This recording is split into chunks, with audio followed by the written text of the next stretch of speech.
This is the 21.5 Show. You're on 121.5, the emergency frequency. Whether you're a professional pilot or want to be one, you're in the right place. Let's get started. Join professional aviators Dylan and Max as they talk their experience in the airlines, business aviation, and more. Life is good. Industry experts, unique stories, and plenty of fun. This is the 21.5 Show. Here we go. 21.5, the show for professional pilots by two professional pilots. Welcome. This is Dylan behind the microphone. If you're new here, we're excited to have you.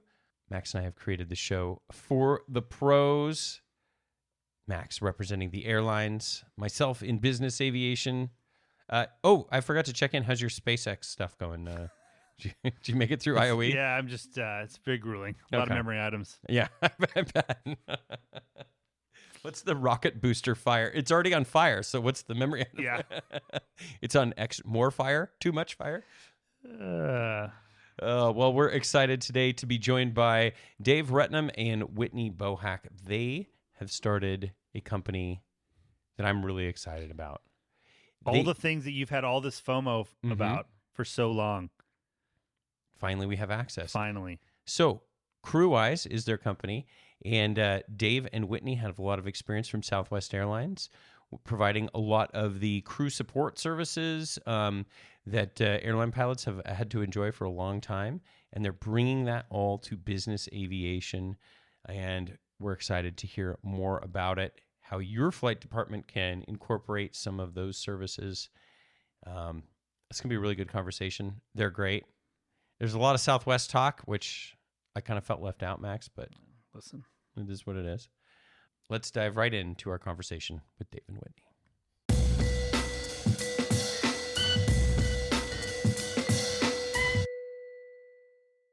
Max, we are so pleased to be joined today by Whitney Bohac and Dave Retnam. They're the co-founders of Crewise. They're bringing some of the airline HR and other services to business aviation. We're so excited to speak with you both today. Welcome to the program. welcome. Thank you for so much. having us. Thank you so much for having us. We're excited to be here. Excellent. I want to learn a little bit about your backgrounds and how you've gotten to where you're at. Whitney, can you start by telling us a little bit about yourself and how you've been involved in aviation? Yes, absolutely. Well, I stumbled into aviation. I originally started at Southwest Airlines, I think probably about 14 years ago. At that time, I was helping with insurance, not insurance, kind of like FMLA, leave of absence, that kind of stuff, which I had a medical background prior to that. And I fell into flight operations, and I honestly don't even remember how it happened, but I realized that my strengths were more into creating and kind of fine-tuning programs, right? And so flight operations tasked me to kind of streamline some programs and try to make things more efficient. And luckily, I met Dave. And at Southwest Airlines, there was a real need to create what we now refer to as the Crew Assistance Program. And that is all of the kind of what we refer to as human resilience or crew assistance type of programs that are partnered with the union. So with Dave and myself, we created what now is kind of the gold standard for support services in the airline at Southwest. It was phenomenal. I left in 2020 and I went to BizAv Aviation.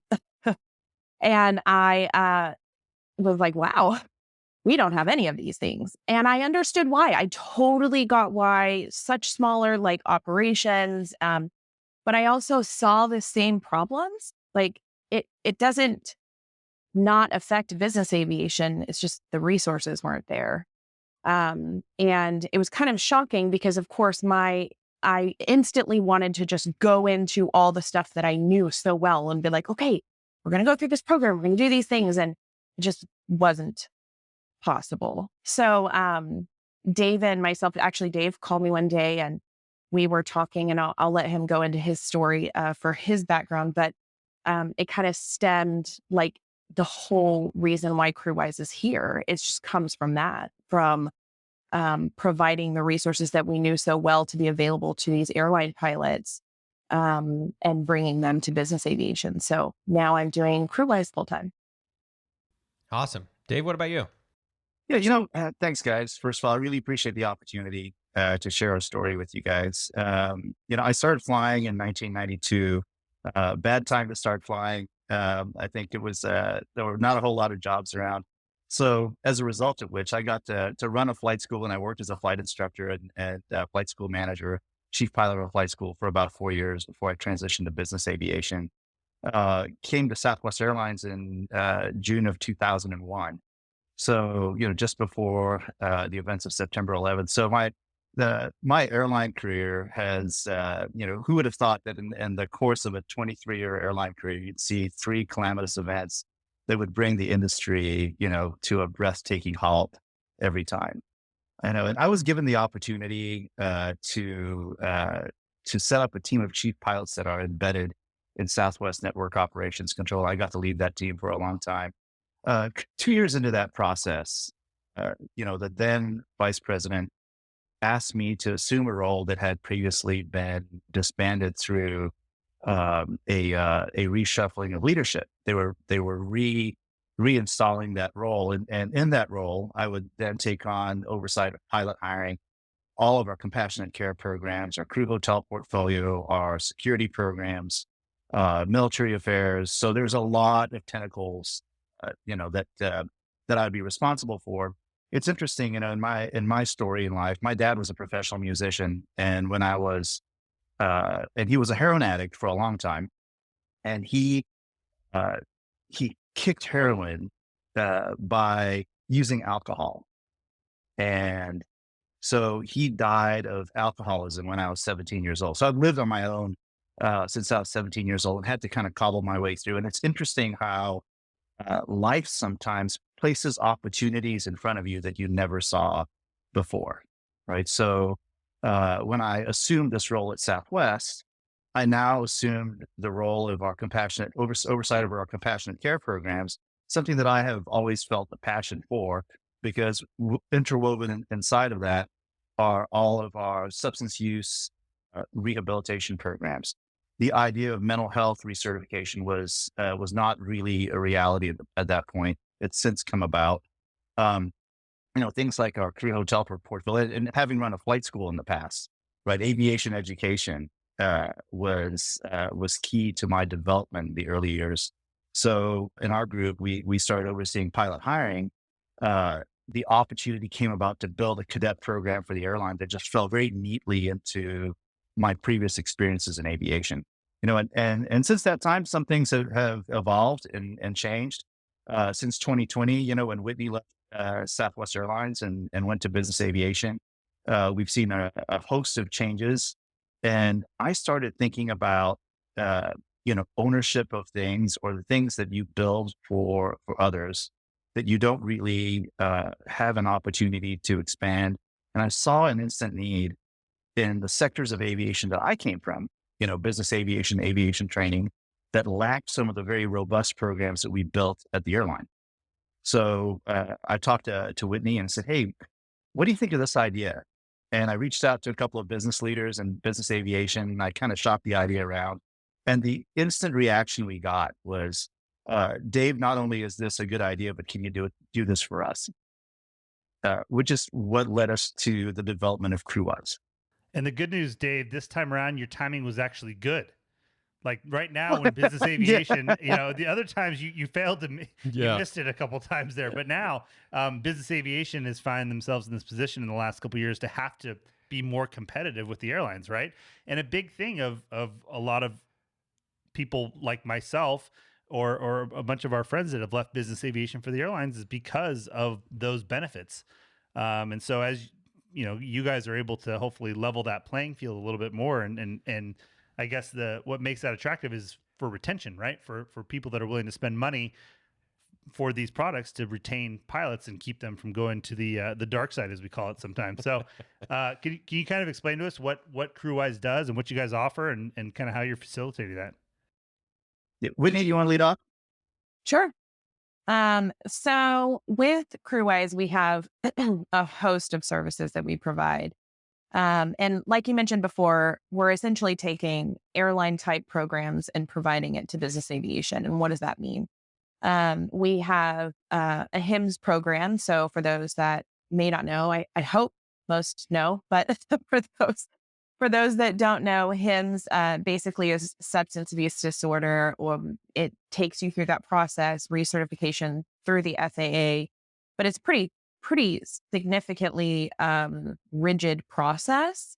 And it can be done wrong if you're kind of flailing around out there, not knowing where to go, or if you call a friend of a friend who went through this program. And so we do offer guidance through that entire program. We do mental health recertification if it's necessary. So that's if someone goes on an SSRI, or if it's something just specific to their needs as related to mental health. We provide aeromedically knowledgeable providers, right, who understand the aviation industry. That's a big deal, right? For a lot of those, that's a kind of a key reason why most pilots don't use EAPs. They're not incredibly familiar with the aeromedical process.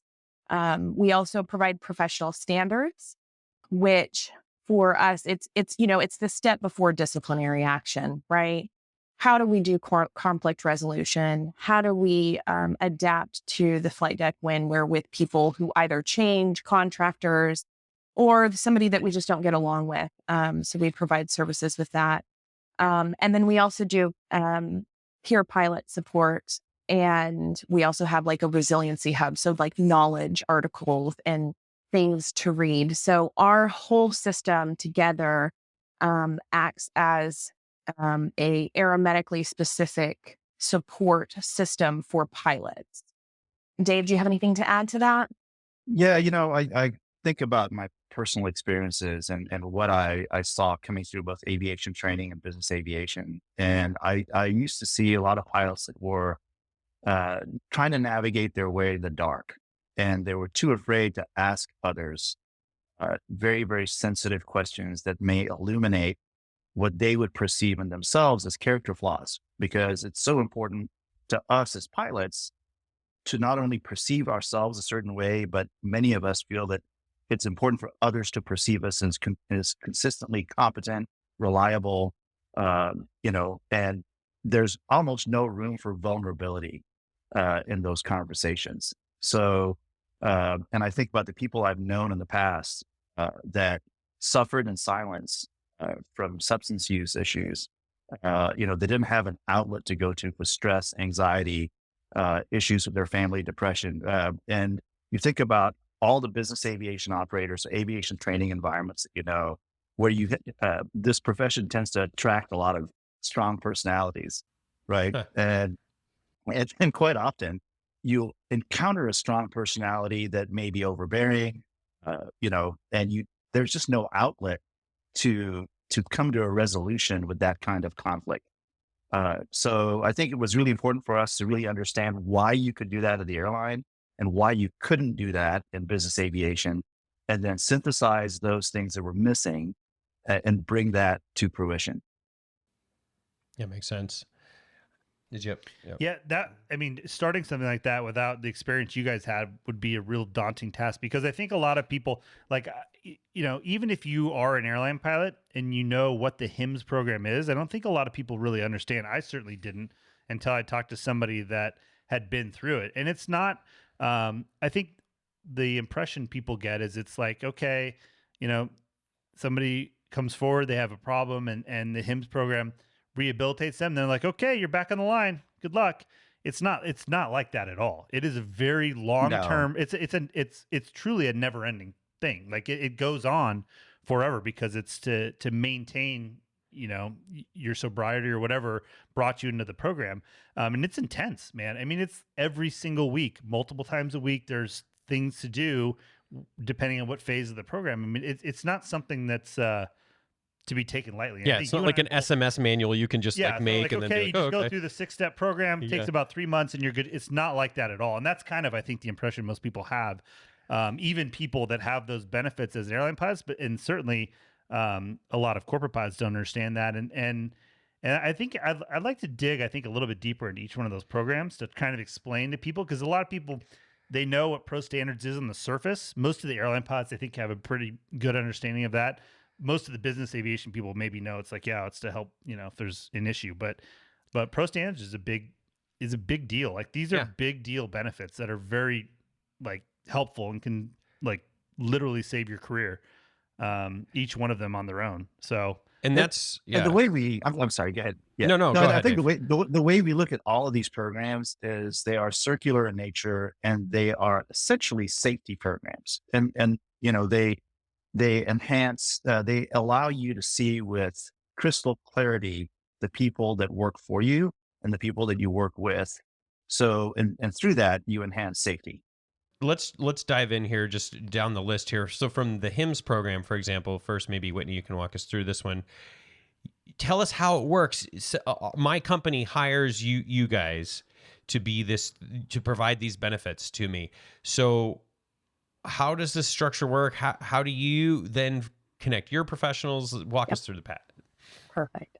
The way that our system works for an operator is we are integrated into the operation. So we don't just lay on top of it, we get all into the mix. And generally what that does, how we do that, is we do a full assessment of the operation, which basically comes in and says, okay, what are your policies that you currently have?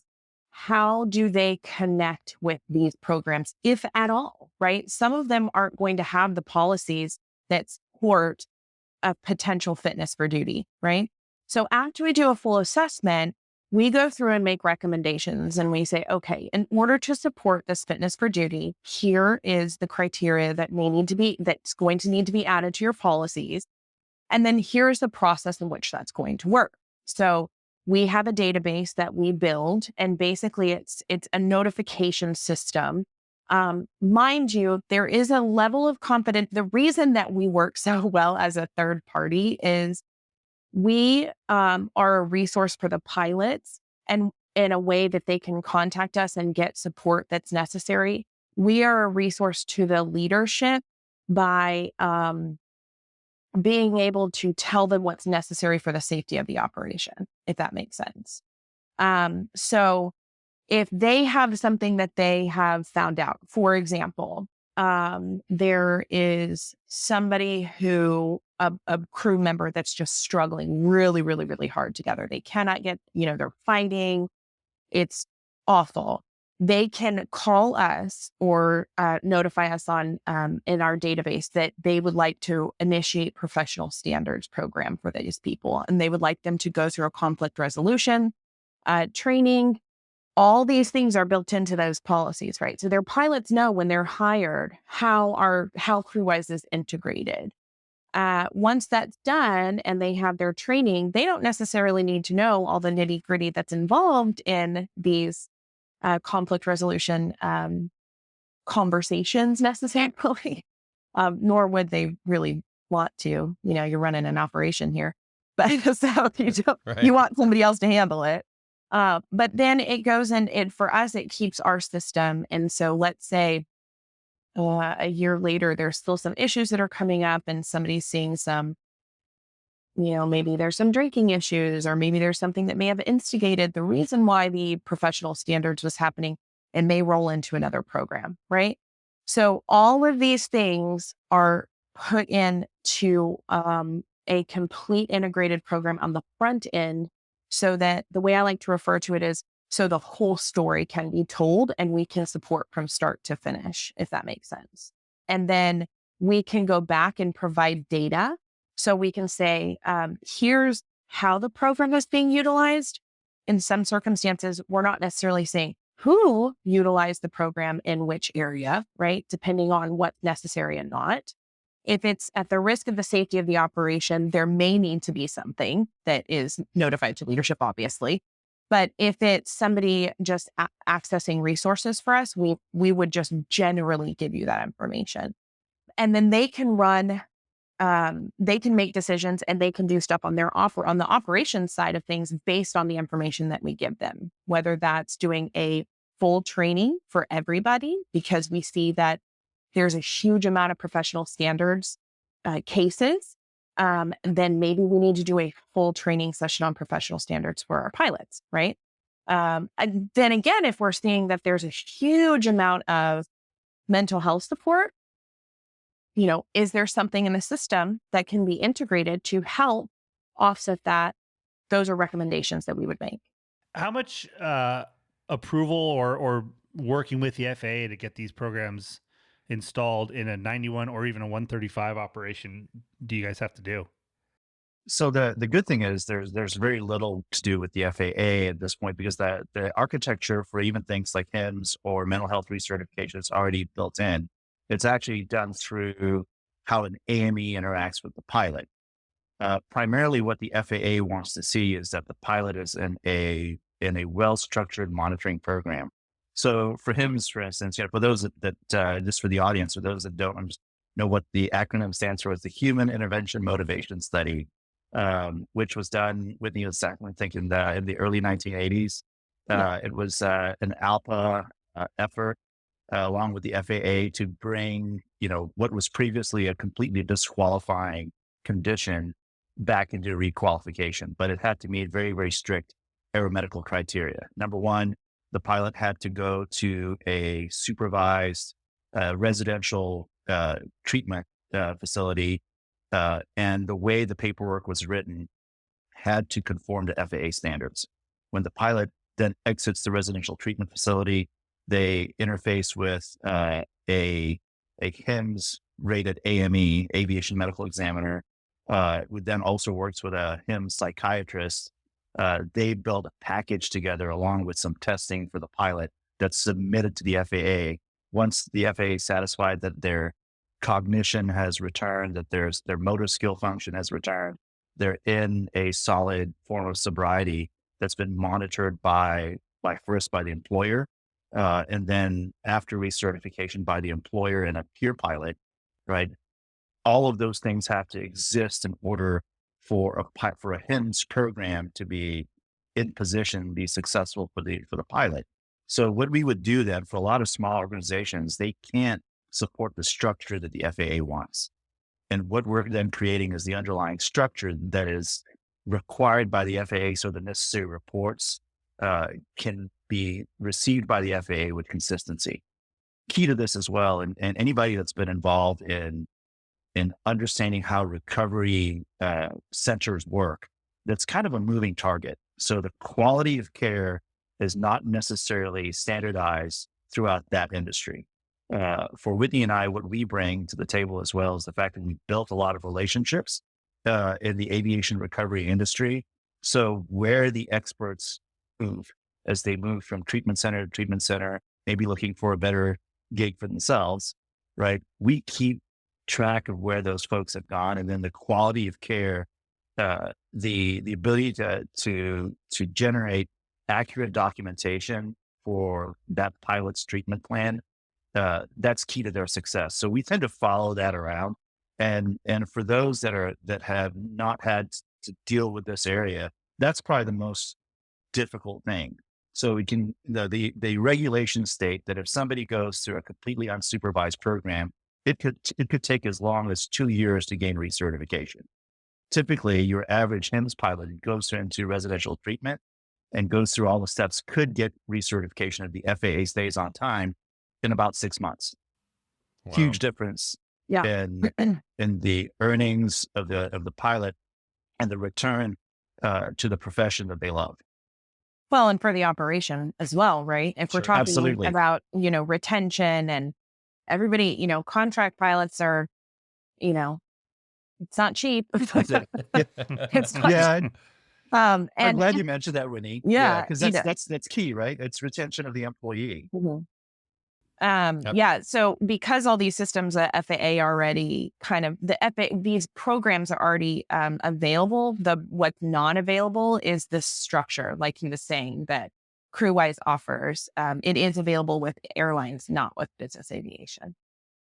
So you guys you have sort of a trusted team that you've built through the years of folks. So for let's just use Pro Standards as an example.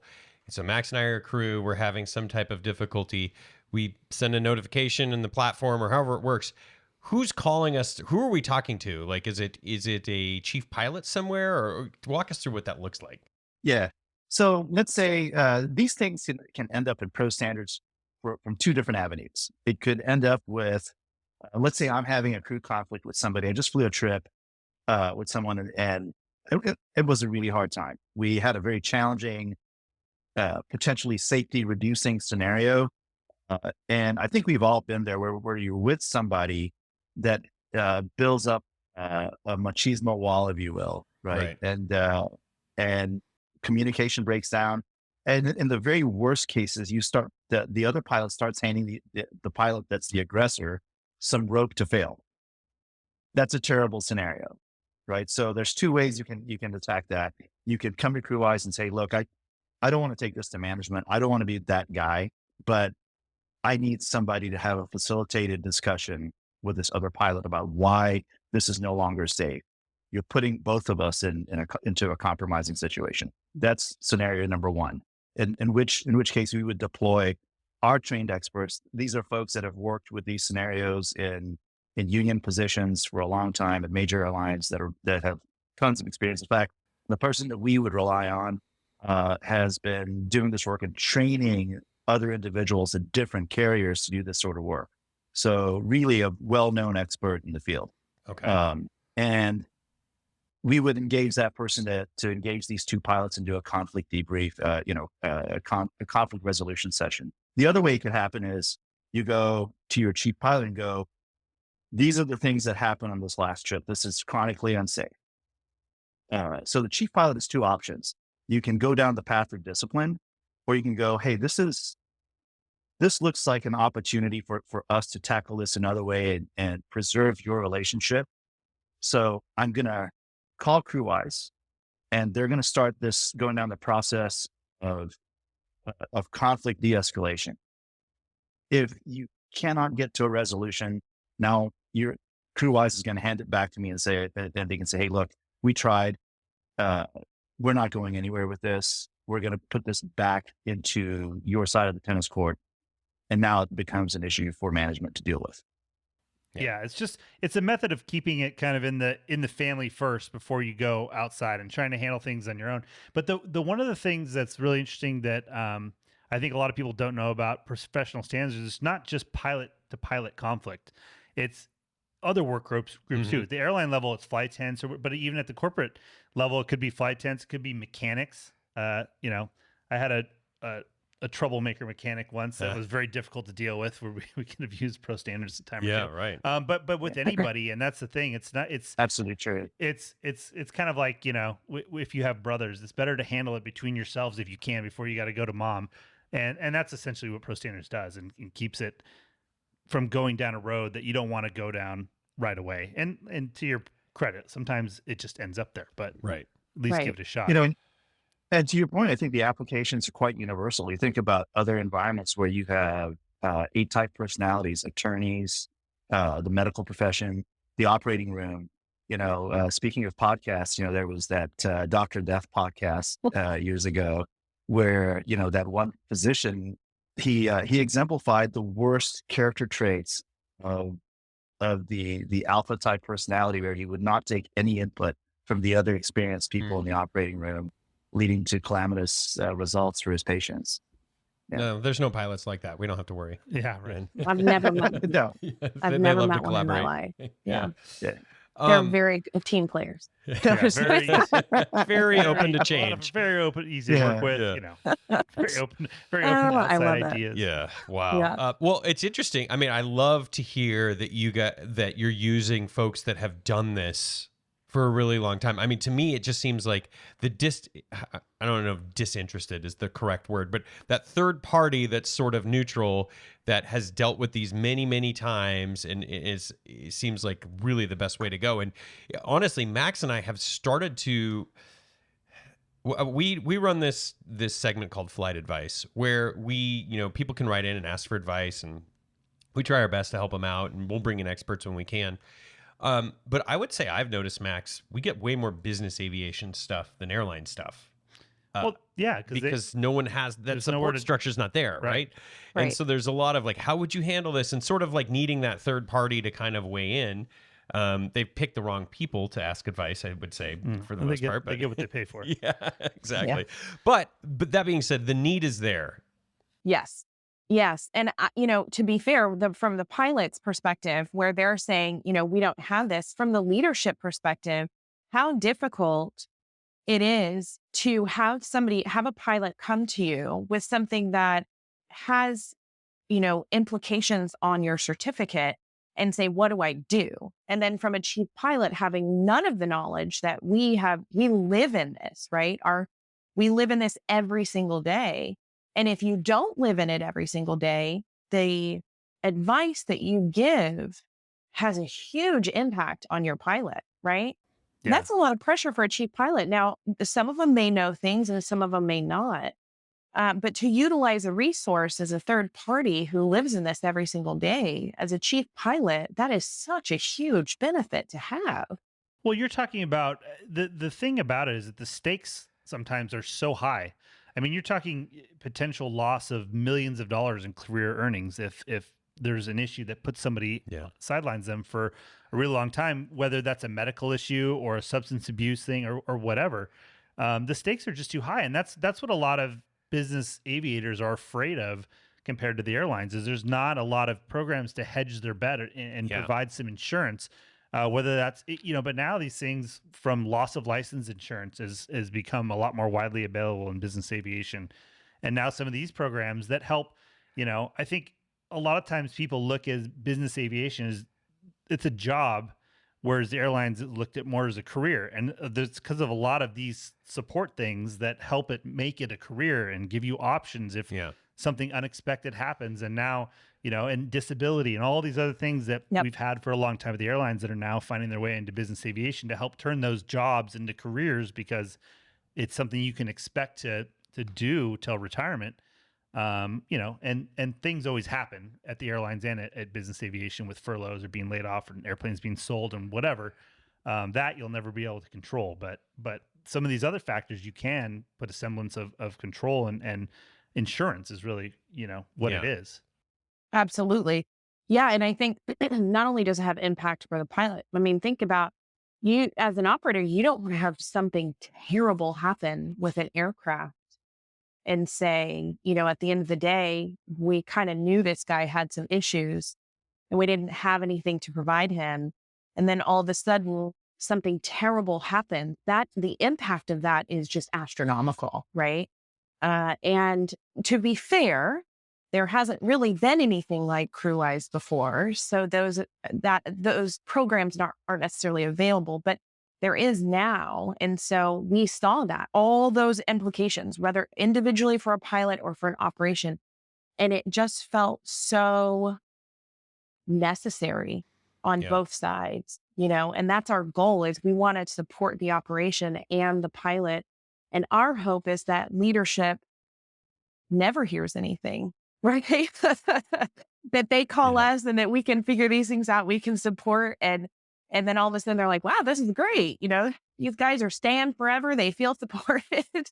And I don't have to answer a question about what I do for, Joe, who just went off the rails and I don't know how to help him.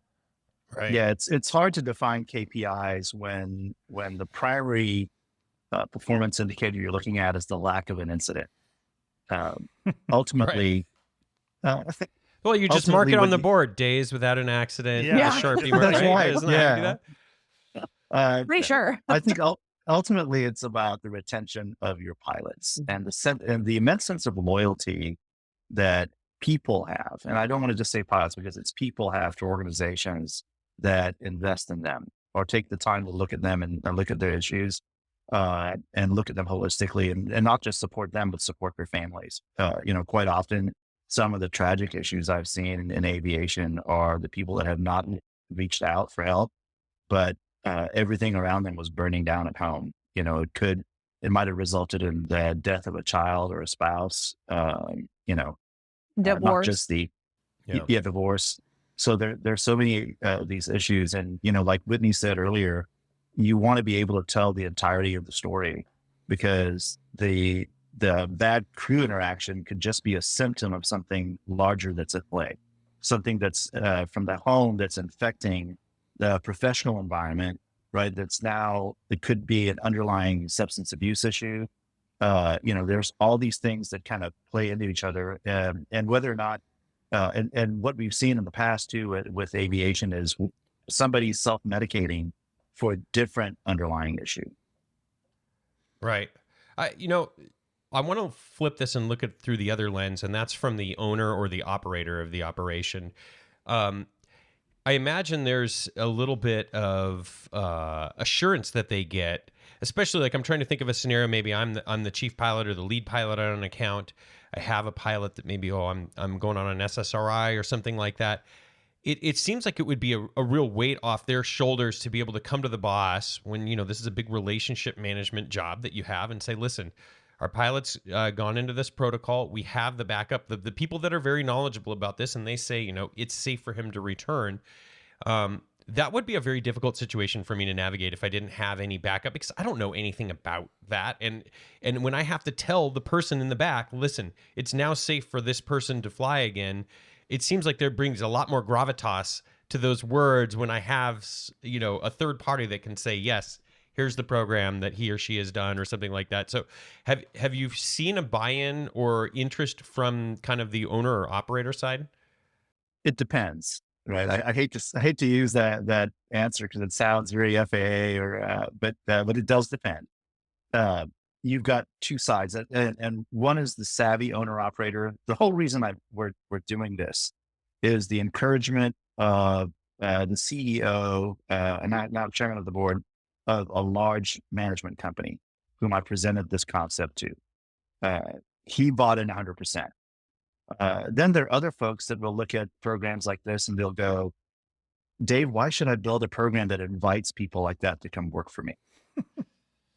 When the reality is they're already there, right? So when you look at the statistics about the folks that suffer from mental health, substance abuse, addiction, all of those issues, the pilot population is not indifferent from the larger population demographic of society. So if that would assume that 15% of the population suffers from these issues, 15% of your workforce, or let's say you've got 400 pilots, right? You can assume that 15% of your workforce is right in front of you suffering from these issues. And so that's the challenge. It's overcoming the stigma through, I guess, lack of exposure to what the statistics and what the underlying science says about these programs and about society at large.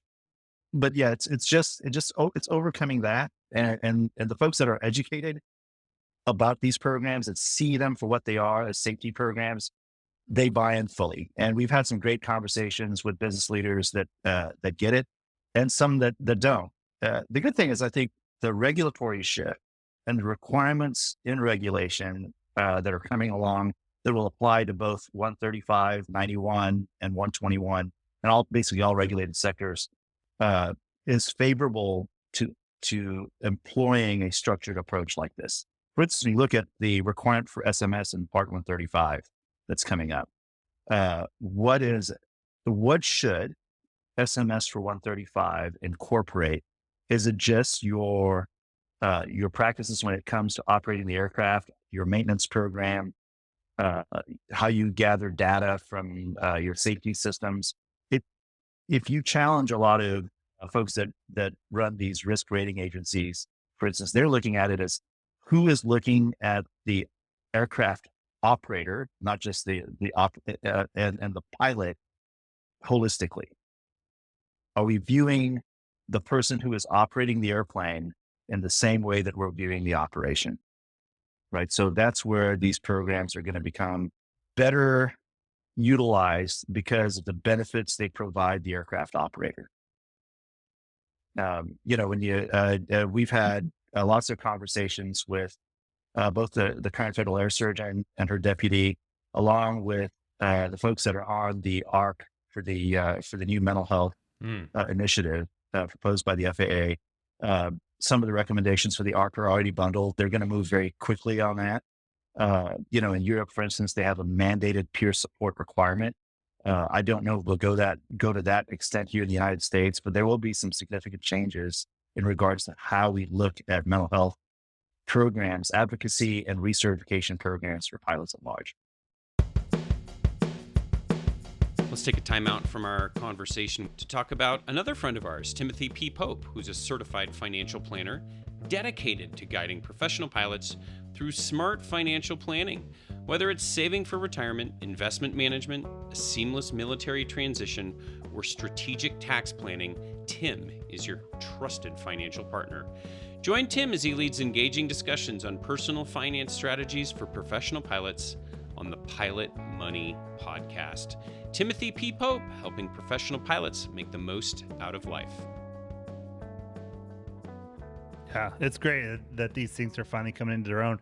And I think you can make a financial case for these programs similar to loss of license insurance. What we tell people when they're trying to make that pitch to get that coverage included when they're renegotiating their compensation or whatever is to be like, to tell the owner, say it's especially in a smaller Part 91 flight department, is say, look, if your pilot loses his medical and complies with all the things the FAA wants him to do, he has all the paperwork in, it's completely out of his hands, and he's waiting on the FAA. Are you going to be wanting to write his check for his salary along with a contract pilot to take his place? Or you could get loss of license insurance that helps insure you against that loss of productivity. Then you're paying a contract pilot. The loss of license picks up the bill for the pilot while it's out of his hands and it's going through the FAA bureaucratic process. And it's a similar case in a lot of these programs too, whereas do you want to have to make the decision? You have to fire a pilot that's having a conflict with another pilot, which maybe unbeknownst to you, he had a death of a child and that's why he's having a difficult time. And you had a G500 and you just paid $100,000 for his type rating. And you're going to lose that too. I mean, there's a lot of ways you can pitch this, not just to help people, but also it's a protection to put a value on it that it may end up saving money. It's an insurance. It's insurance is what it is. Absolutely, it's insurance against your people. And so, I think there's two different ways to pitch programs like this that are make it very difficult to say no to. Yeah, and I would absolutely agree with that. And I would also add that in the industry right now, we all know that hiring is a struggle, right? And retention is a struggle. And, there are studies that show that if you pour into your person, let's say somebody goes through one of these programs, and we'll just say that it has to do with that, let's say it's their wife who has to go through a program that has to go to treatment and do whatever. And he's having to figure out what to do with the kids. And that's so distracting. And, my wife's been gone for 30 days and this has been awful and I can't figure this out. And you have a company who has programs that are there to support you after you get through the fog of all that, right? And you feel fully supported. I don't know who in their right mind goes, well, I'm ditching this place. I'm not going to stay here. No, they're going to say this company has cared for me and my wife and my children. They are going to pay you back in not only longevity and staying there, but also in their attendance. I owe you guys to be here when I should be here because you were there for me. And then in addition to that, when you're having somebody hire in, not everybody cares about these programs. Like I would say more that there's a lot of a younger generation that cares about it a little bit more.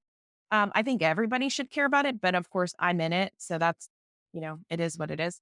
But that is a huge attraction to say, if there is something that happens in your life, we are not just gonna kick you to the curb and have you figure it out on your own. we're going to have these systems that are in place. So the amount of money that you save in retention and the amount of interest that you get in your company as a whole as a hiring perk, it's phenomenal. It's a Yeah, benefit all the way around.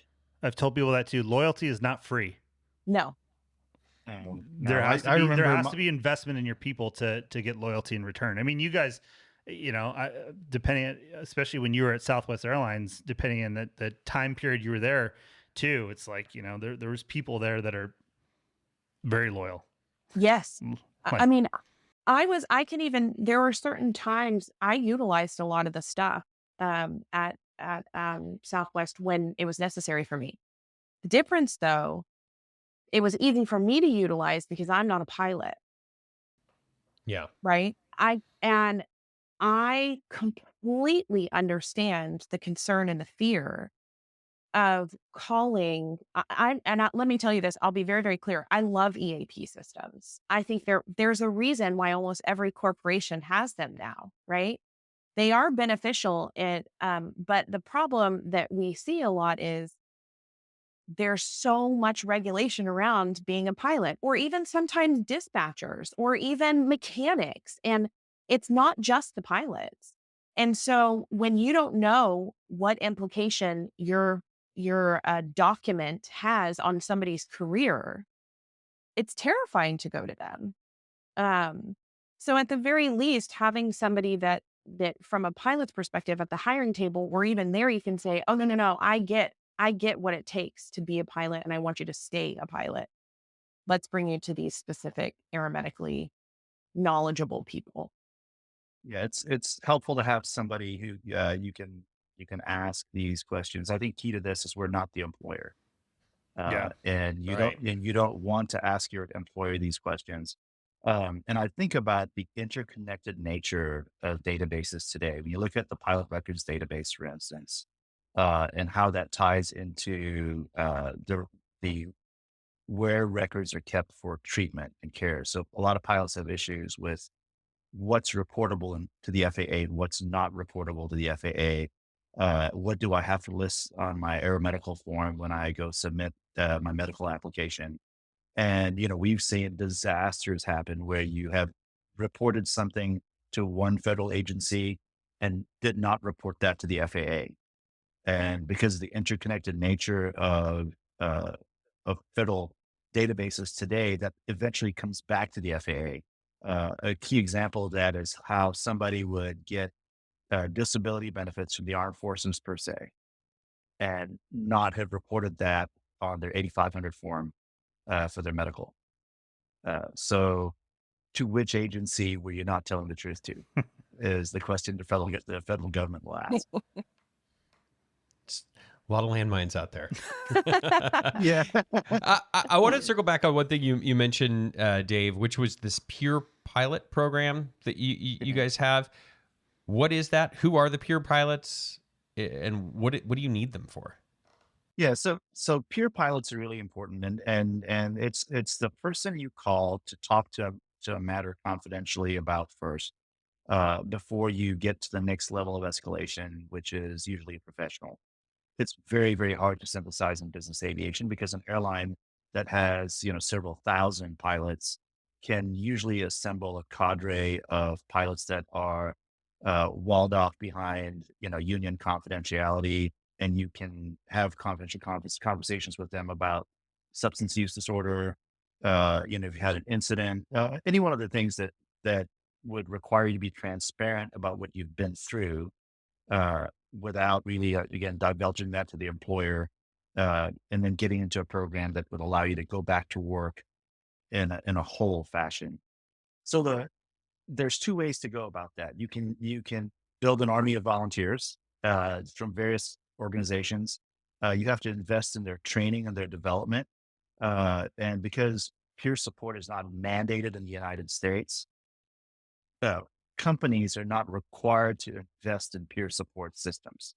Now, at all of your major airlines that have a partnership with a collective bargaining unit, a union, they have already built out a lot of peer support systems. When you look at the ones that exist at our airline, for instance, We've got peer support for HIMSS. We've got peer support for critical incident stress management, professional standards, mental health support. So, and that's the case to at least your four big major airlines. It's not equal across the board. So how do you do that for business aviation? I think it starts, and I think the key issue here is maintaining anonymity and confidentiality in small work groups. So you have to create a sort of layered approach. And Whitney and I are going to utilize electronics as best as we can with an app. So the way we look at it, because you don't have an army of volunteers, you have to utilize the people that you have. So you start at the very basic level, and this works particularly well with the younger generation, where they seek answers through things that we've embedded in, let's say, the app, right? So, hey, I'm going through these issues without getting the escalation of having to speak to somebody who's a volunteer. You're self-seeking a few answers that will work well within this criteria. But the problem's bigger now, right? So you go, hey, I really need to talk to somebody who's an expert. Uh, Or we just talk are to somebody who's a pilot who's been through something similar. Peer correct. pilots are, Sorry. yeah, it's not Yeah, necessarily an expert at that point. correct. Yeah. Sorry. Yeah, you're right, Whitney. Yeah. So it's somebody who's been through it. The expertise comes from their life experience, right? They're not a medical professional, if you will. And and they will tell you, hey, based on my experiences, I went through these things. Mhm. And if you need the next level of escalation, which is to now go out and talk to a professional, then they'll send that person back to Crewise, Mhm. and then we'll start the process of getting them in touch with an aeromedically sensitive professional. Yeah. I was just gonna say that's so huge for business aviation because, me, for example, it's me and one other pilot. And if I don't have a network built up and somebody how am I going to find that peer? We're lucky in our area that there's a lot of other folks and we have relationships with pilots and absolute worst case scenario, I'll ask Max, but I was just gonna try say, not to do You're that. very fortunate to have a very experienced and highly intelligent brother-in-law yeah, that's you know, right. by your side. Right, That's yeah. good news for you. But I can't say the same, unfortunately. yeah. Oh no. I hate when that Um, happens. We have the union though. Or, yeah, so. But yeah, I mean, it's just like even that. When we've noticed, and like we said, with the flight advice segment and other things, we've noticed that's almost it's such a huge unfilled need. Is just can I talk to somebody that's a few years older than me, or has a few thousand more hours than me that's maybe seen this, and just get their take on that. And it's cool to have a more formalized way that you could do that. So Yes. we're excited to hear about that. Yeah, it's a good, I will tell you. So we train, this is what I was going to say. So we really encourage anybody who has been through, a lot of times, a couple of our peer pilots have been through the system the wrong way, right? So they're like, oh man, it took me 2 years. It was the worst. I had no idea where to go and what to do. I want to give back to the community. Yeah. I'd love to be a peer pilot, right? And all of the peer pilots are trained. So if they hear something or there's an indication of something, it's not necessarily for them to say, okay, you're going to do 1, 2, 3, 4. That's not the job. The job is to say, man, I hear you and I see you. I went through something really similar. I had struggles that were really, the same. We try to categorize our peer pilots. It's hard because we're still building up the group. But in general, the hope is that, if there's people who have suffered loss, we know about that, what their expertise is. And so if somebody else calls and they say, hey, I'm suffering a loss right now and really hard to process, that they would be partnered with someone that would have a similar background, right? It'd be the same if someone was in HIMSS, much to what Dave was saying, each kind of category. Also, where they live, right? As pilots, you fly wherever you can go. And obviously there's Zoom and all that stuff. But if somebody can be met with someone where a cup of coffee is possible, we're always going to want to do that. It's really nice to have. It's a nice to have, not a need to have, but it is something that we consider. And then everybody that we train from the peer pilot's perspective, let's say there is something more serious. Okay, this person got a DUI. It was an astronomical number. They're going to have to report it. They're going to have to go into HIMSS. They know through their training to have that pilot contact us and say, hey, but maybe it's a little bit of a conversation that calms them down before they do, right? Like maybe it's just a, hey, I see you, I hear you. And when you get this through this first 30 days, call me, man, and we can just tell you how it is and talk through it because I've been there.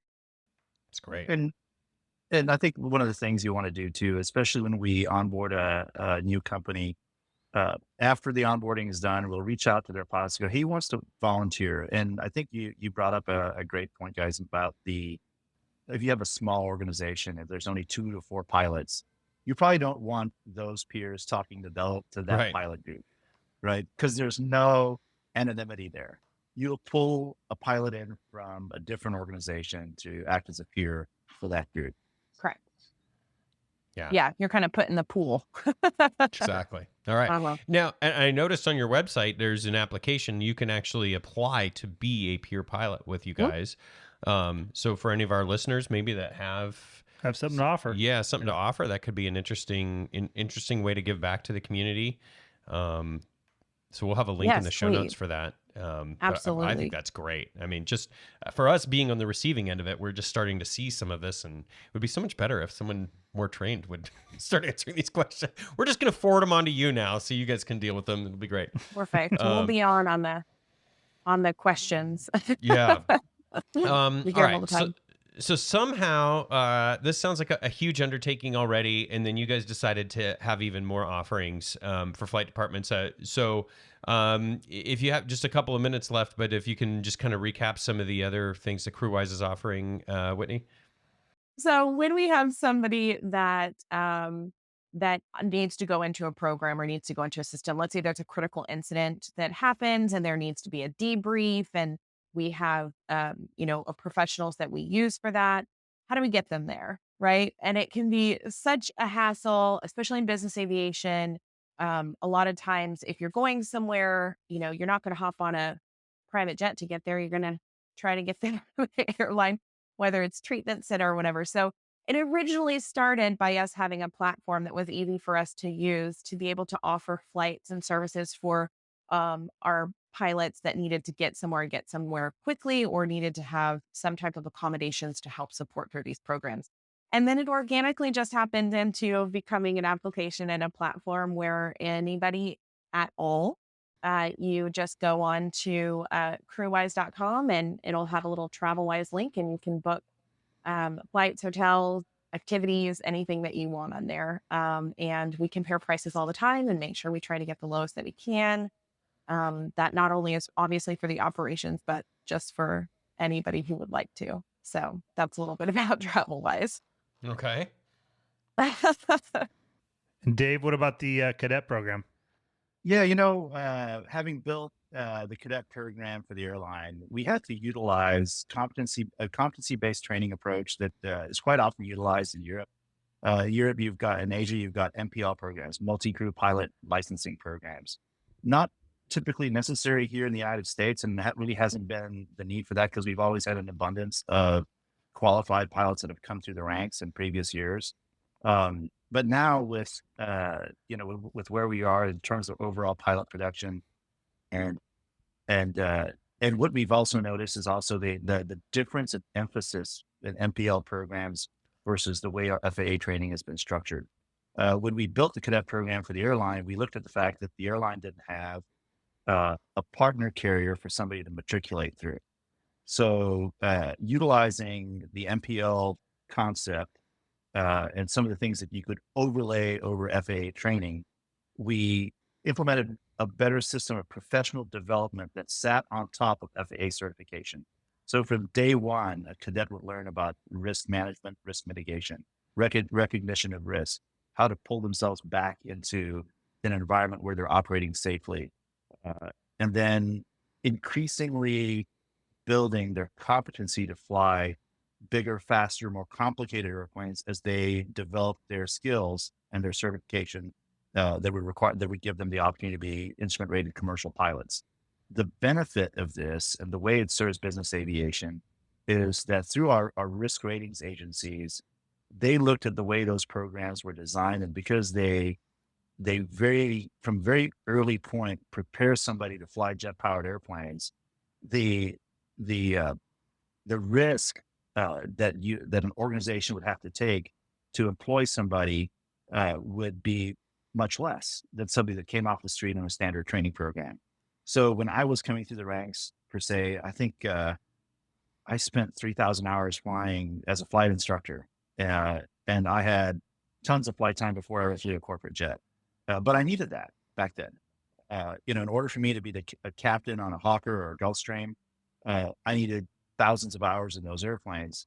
Utilizing this program, you can onboard a first officer in a business aviation entity with about 500 to 750 hours, and that's the first officer mitigation that's been approved by those risk rating agencies. And there's also a follow-on captain mitigation that allows somebody to get in the left seat of business aviation aircraft if they continue with their professional development to the point where the captain mitigation is utilized, right? So it has instant applications for business aviation in that you can get an approved crew on an airplane with a much lower amount of flight time than you would have otherwise.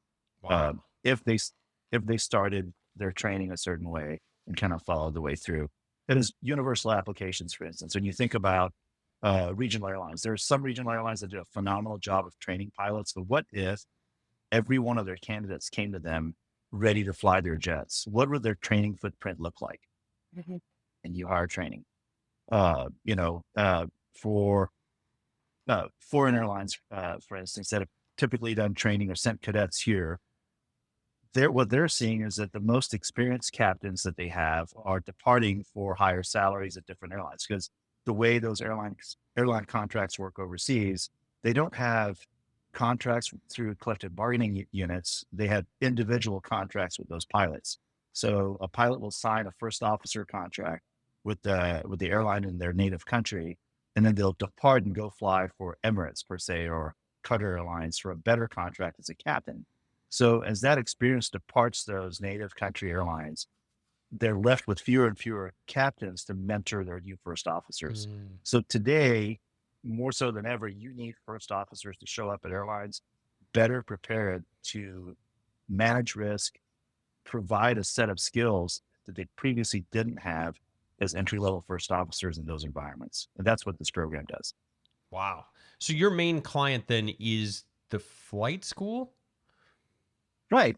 So the flight school is almost interchangeable, right? So what you then utilize is if a flight school would partner with us to adopt the program, they can now provide to business aviation operators a way to funnel cadets through that meets the requirement of the operator, and it's really the primary client should be the cadet, because the cadet is investing in better professional development for themselves. When you think about the advantages of collegiate aviation, for instance, you spend 4 years building the knowledge and the skills to become a very competent aviator, which is why the FAA buys off on a 1,000 hour restricted ATP for a collegiate aviation candidate, where that mitigation does not exist for somebody that trained under a regular Part 141 or Part 61 training environment.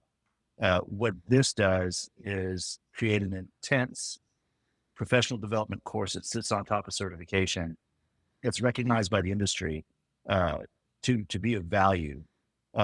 Now the key is at some point we hope to get the regulator to recognize that as well, right, and reduce the hour requirements. But some of that requires a lot of data over a period of time. Right. I know what it has done, and it's proven to be extremely effective at the airline.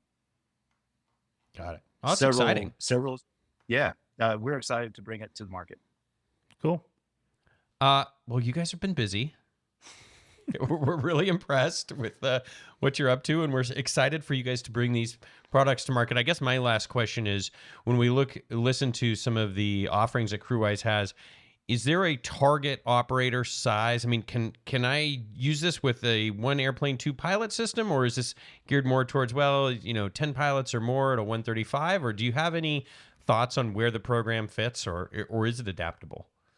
Yeah, it's really adaptable, and the reason why it's so adaptable is because we had to, and we originally started out thinking that it was going to be for kind of mid-sized operators, right?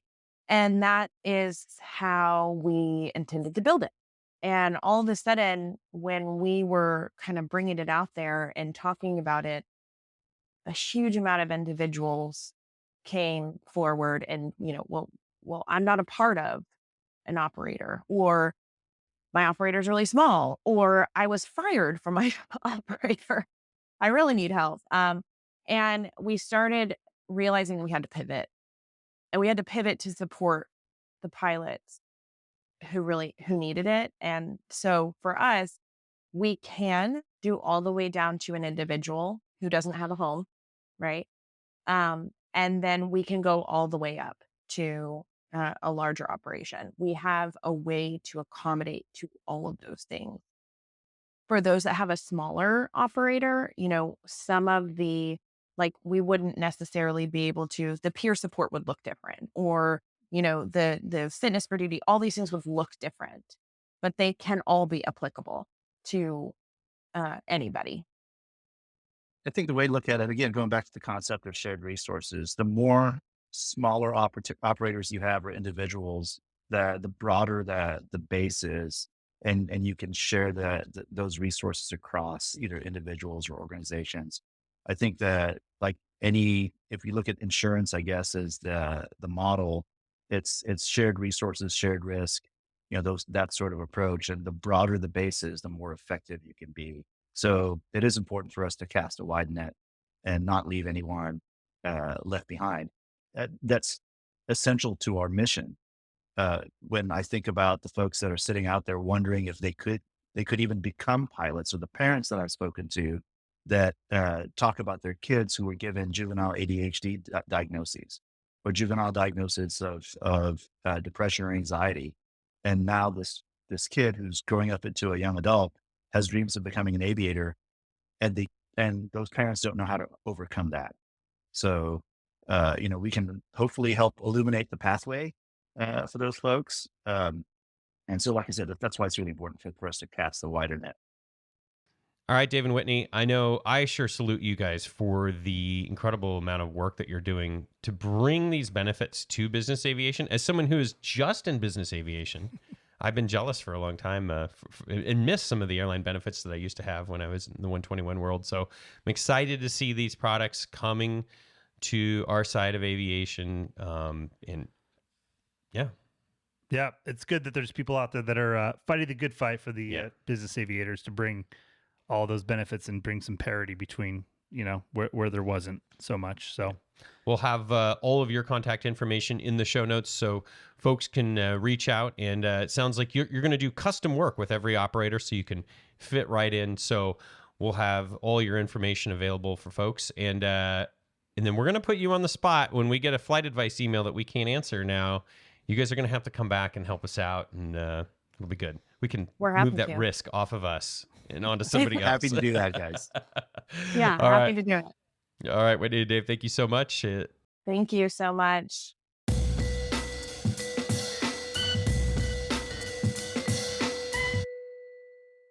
All right. Yeah, you feel better now? I do. I'm excited for what's on the horizon. Of business aviation, they're going to finally enjoy some of the support services. Yeah, absolutely. I am excited. What a good thing for our business. Yeah, and it's exciting. I don't know what else to say. I want it. It's good. It's great. I want it today. It's progression. Like I said, that the gap between the two places in this business of being an airline pilot or a corporate pilot are slowly narrowing.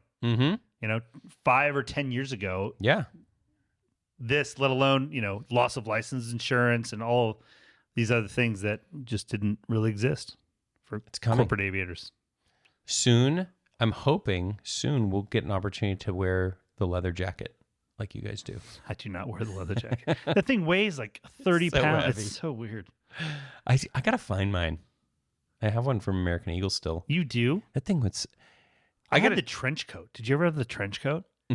In Chicago, you had to. That thing was so warm. Yeah. It was Chicago, that was a God, mess. what would you pay right now for a photo of me walking to the L train in that trench coat and hat and a full airline uniform at the Cumberland stop in my at early 4 in the 20s? morning with the wind blowing, and you're just like, what have I done? You were out at Wrigleyville the night before. Oh. Yeah. Just those were the days. Surviving on $22,000. Did you live on a crash pad off the Cumberland stop? Yeah, it's probably the exact same one. Oh my God, what a dirty. You know what's crazy is to think about now. Like, we were in our early 20s. We didn't know any better, whatever. It was a place to sleep inside. We were pretty happy. But think about like all the older people that you were sharing that crash pad with. They were like American Airlines flowbacks and all this, like, that are in their, like, our age. I've been doing this for 30 years. Could you imagine doing that right now? There's no way. I mean, because I was at the Cumberland stop crash pad as a captain. So I was late 20s. So even by that point, I'm like, I literally spent a couple months there, and I'm like, there's 0% chance I'm doing this. Dude, wow. Yeah. I mean, misery. I was having a good time too. I didn't you had your friends in there. Yeah, and my friends. We would go to this takeout Chinese place and then take it to the bar next door, and they let us eat it there at the bar. It was great. We'd party. And we'd hang out with all the blue collar workers, like the guys that worked at the garbage men and stuff. It was awesome. Yeah, it was good. But party. I don't know how we got from Crewise to there, but that was a good trip down memory lane. Dave and Whitney are kind of like, what just happened? That was our episode. What happened? Idiots.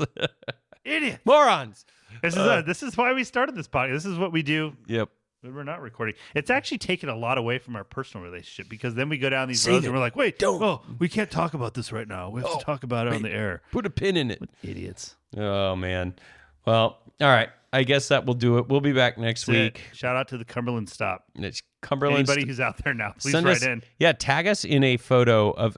Do you have any? Let's look and see. If we do, we'll post some. If you've got a good someone who does. Cumberland stop crash pad photo, tag us in it. We'd love to see it. I don't know if we'd love to see it. It'll be interesting to see. Yeah, I won't sleep that night. But PTSD, but. Oh, my goodness. Thank you so much to Dave and Whitney for their time coming on. Crewise is coming to a flight department near you. Check the show notes for all of the information on how to find what they're up to. We'll be back next week.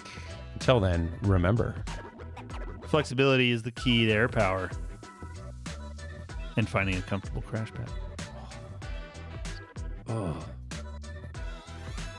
The statements made in this show are our own opinions and do not reflect, nor were they under any direction from any of our employers.